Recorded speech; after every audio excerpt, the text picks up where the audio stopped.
How you doing? So what has the morning wrought? Well, we got quite a bit of it moved. I ran the case until I ran out of fuel. Still got quite the pile to move. I moved maybe 2/3 of it. Unfortunately, I'm really also out of room, which means one of the first things I do this morning is to bring the excavator up there, move all of that pile of large rocks that I'd carefully stacked out of my way, further out of my way, so that I can then stack more dirt up there.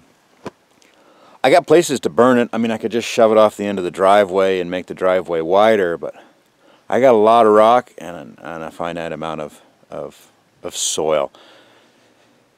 So it's pretty valuable, and I'm just going to hang on to it, make a big old pile. And then if I get desperate, I got other places. But moving it with the case, if I got to move it very far, it's time consuming. Shay's pile of sand is garnet sand, as he thought it was. In the light of day, it's far less red, but I will be dang, that is perfectly washed, 100% sized sand. Look at that. Unfortunately, it's also on a slab of Mother Earth, and it is directly in the way of where I wanted to run septic. Though, who cares, right? I'll just run the septic over here and then jog it in. But still, that's where I wanted to put it. It looks like that sand layer might be a couple of feet thick. If that's the case, it's possible that I will carefully try to chase it a bit and stack some of that off to the side, you know, so that I can make grout when it comes to building this wall, if I don't have to import materials. I'd contemplated getting some from the river, but this is a lot cleaner. So this is the slope. I'm a little low where I'm sitting and a little higher right here, but overall I've got it relatively flat. No, I'm not worried about the banks falling. When I go in here with the hoe and I try to scrape down, I'll go back in 12, 18 inches and I'll try to just slough it down, and it'll lift the hoe off the ground. So, I mean, it comes, but it lifts the hoe off the ground. This is very, very stable stuff. That exposed bank there has been like that for 20 years. I'm not saying parts of it won't slump a little bit, but I'm not in danger of death standing next to it, nor will I be when I build the wall. Yeah, well, let's move some fuel and get us fired up for this morning. So here's the plan. I got this. I'm gonna fire and warm up the hoe, and I'm gonna clean up that back wall. I want as much room as possible down here, but I'm nervous about going towards the house. So I'll get my extra room by going this way. This area here, it's kind of churned up. It's because that's as far as I went before hitting the rocks that you can see. So I've got a very vertical cliff face right along here, and I'm thinking it'll go in at an angle right there. So I'll take some of this out, and I will, from up above or from down below, I'm not sure yet, but I'll slope all of that down to about, what would that be, 10 feet or so, leaving me between 10 and 12 feet vertical. That's where I'll put the wall. Everything else will be back sloped up. This stuff is very, very stable. So I think it'll all stay there until I get a chance to make it, and I don't think it'll matter much in the long run. You know, we'll get some shrubbery or something planted on it. That'll work. So I'll square up this edge across here, going no farther back than the farthest point back over there. At one point that thing's coming out of the hill. That's the old water tank. This material, I'll throw it as far as I can over here.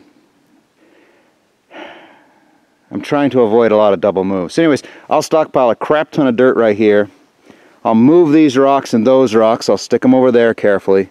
And then I can sit here with the machine and I can move the vast majority of both these piles and stack it high. Then I can come in with the loader, scoop up the rest of it, and stick it in this spot here in the middle. It's like those little games where you have to move the pieces around. Anyways, like I said, I have got endless quantities of rock, but very little dirt material.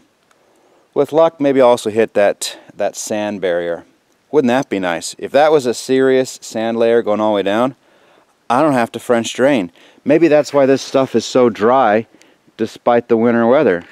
Maybe these little sand veins just suck that water away and I don't have to worry about any of it. That would be nice. Just a foot or two of gravel right at the base of the wall to give the place for the water to move around, migrate around the outside edge and out. That'd be nice. Don't know that yet. All I've hit sand is in this spot about 12 foot square right here. So we'll see.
Alright, so I'm so far out of my depth. So I'm sitting up here, and the goal was just to smooth it to this level. Gently slope it, whatnot. But I hit a rock. This is just more cliff. So the cliff runs right along here. It doesn't actually come in. There's a chunk missing out of it right in here. So right at the bottom of that hole is solid rock. I mean, obviously on the upside, it means I'm not going to need a retaining wall.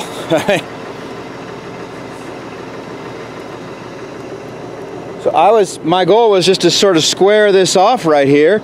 And now I gotta ask myself, do I go all the way down and blade this down the cliff face? So I hit the rock right there, I hit the rock right there, and I hit the rock right there. So there's an obvious slope to it. I mean, I could bring the machine down in there again and just take this down.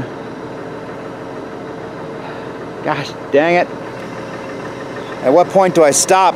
Where does it become killing the yard, such as it was? I don't know what to do. I was just trying to get enough here that I could then reach it from up there and re-slope it.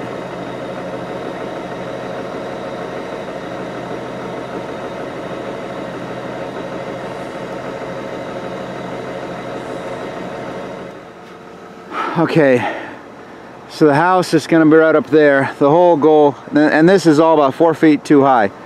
The goal was to take everything down. He'd leave this tree on a bit of a mound. Everything down, straight across, just flat.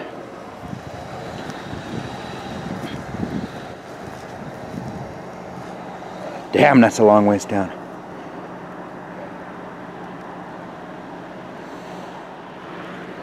And then it was going to be terraced. So from that level in, up, house. And these would be, it's the best sun. These are going to be our flower beds and whatnot. And it always concerned me having that much irrigation water flowing behind my wall. I'm gonna dig everything down here pretty soon. What the hell do I do?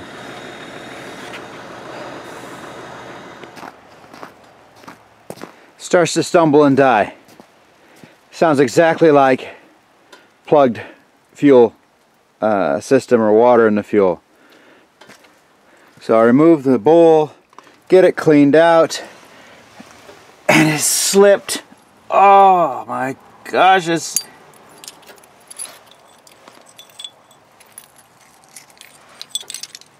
crap. Man.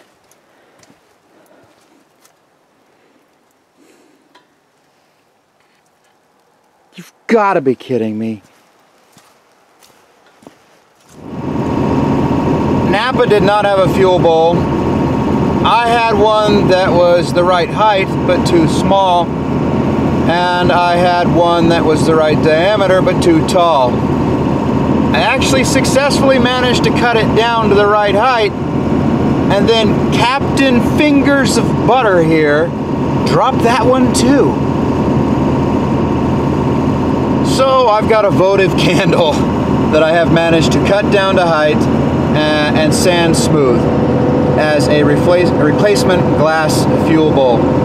Seems like a tremendous amount of work for not just draining that gas tank and yanking it, the water separator out of it, but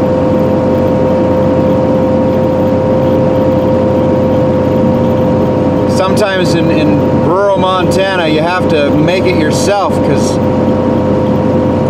I'd have to wait a week for it to get shipped in. Anyways, we got her. As long as I don't drop or crack this installing it, we should be fine. Just in time. Looks like the weather's gonna turn. Alright, so that's what I built. I'm not going to put it on one-handed because it'll be number 3 that gets dropped here. I have a washer for the top of it to spread out the weight because this isn't domed to take pressure, and a little snippet of rubber just to help cushion everything. So I got to get this put back together, then I can go and do what I was supposed to be doing the first time, which is continue checking the fuel system. I suspect that, I mean, obviously I didn't find water in the bowl before I dropped it. There was some scum. I think there's a plugged fuel filter. So let's get on this before it gets any more awesome out here.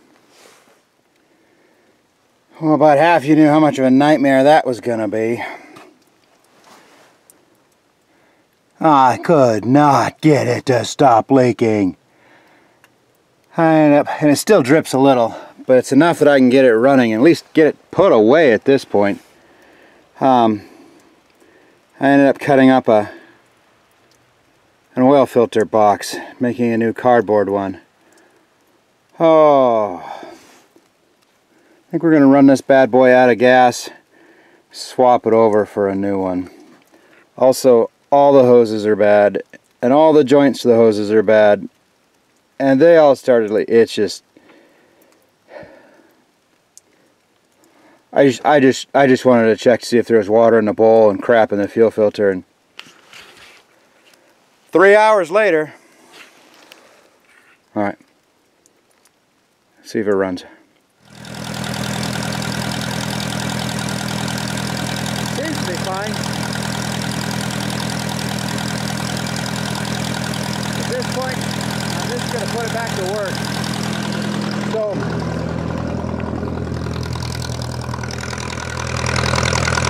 clearly Montana has actually finally arrived.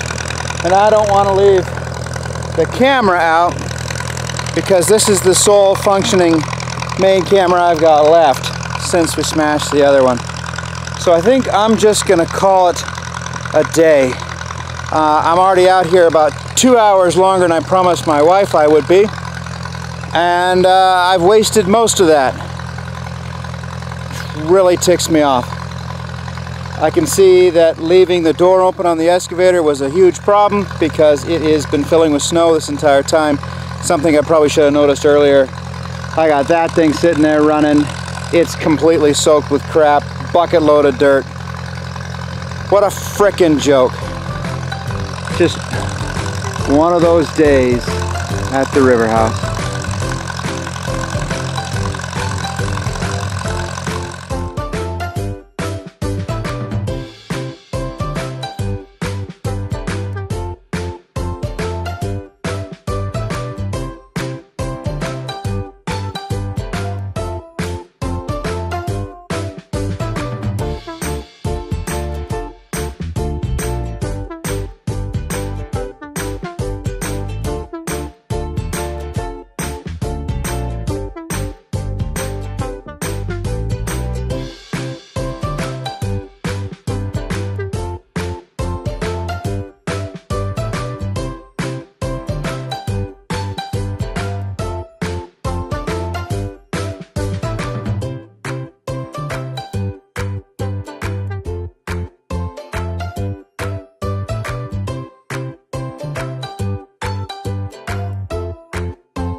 Oh man, I don't even know if this is recording now. Batteries are so low, but we're done. We're done for the night. I moved most of my pile of dirt, so that way if this ground thaws, I couldn't scoop it if the ground thaws. I'd get bucket loads of mud every time, and it just turned this into a mess. So I had to scoop it, so it's cleaned off. I guess the next step will be to start running this sewer line, get it over there and get it up somewhere, and then I don't know, get the probe out and see if we can find out where exactly that rock wall is. I absolutely don't have room for dirt anymore. I have no idea where I'm going to put it. Zero, none whatsoever.